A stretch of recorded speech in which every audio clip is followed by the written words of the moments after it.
ഗോവിന്ദൻ മാഷ് കഴിഞ്ഞ ദിവസം പറഞ്ഞ കാര്യങ്ങളെക്കുറിച്ച് തെറ്റിദ്ധാരണാജനകമായി വാർത്തകൾ വന്നു എന്ന് കണ്ടപ്പോൾ അദ്ദേഹം തന്നെ വസ്തുതകൾ എന്താണെന്ന് വിശദീകരിച്ചിട്ടുണ്ട്. അപ്പോൾ സാധാരണഗതിയിൽ അവിടെ സംശയങ്ങൾ തീരേണ്ടതാണ്. ഇപ്പം നമ്മുടെ നാട്ടിൽ എല്ലാവർക്കും അറിയാവുന്നൊരു കാര്യമുണ്ട്. സി പി ഐ എമ്മിൻ്റെ രാഷ്ട്രീയം എവിടെയും തുറന്നു പറയാറുണ്ട്. അതങ്ങനെ മറച്ചു വെക്കാറില്ല. എത്ര വലിയ ശത്രുവായാലും ആ ശത്രുവിൻ്റെ മുന്നിലും തലകുനിക്കാതെ രാഷ്ട്രീയം പറയാൻ കെൽപ്പുള്ള പാർട്ടിയാണ് സി പി ഐ എം. മാത്രമല്ല, സാധാരണഗതിയിലുള്ള രാഷ്ട്രീയ പ്രവർത്തനം ശത്രുവിൻ്റെ മുന്നിലും നടത്തുന്നതിനും ഞങ്ങൾ അറച്ചു നിൽക്കാറില്ല. ഇവിടെ ശത്രുവിൻ്റെ ആക്രമണങ്ങൾ പലതും ഞങ്ങൾക്ക് നേരെ വന്നിട്ടുണ്ട്.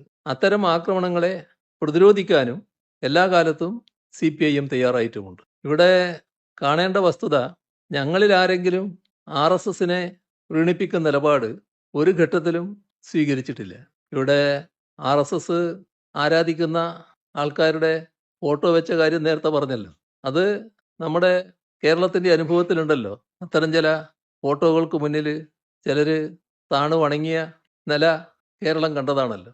അങ്ങനെയൊന്നുമുള്ള നിലപാട് സ്വീകരിക്കുന്ന പാർട്ടിയോ പാർട്ടിക്കാരോ അല്ല സി പി ഐ എമ്മും സി പി എംകാരും.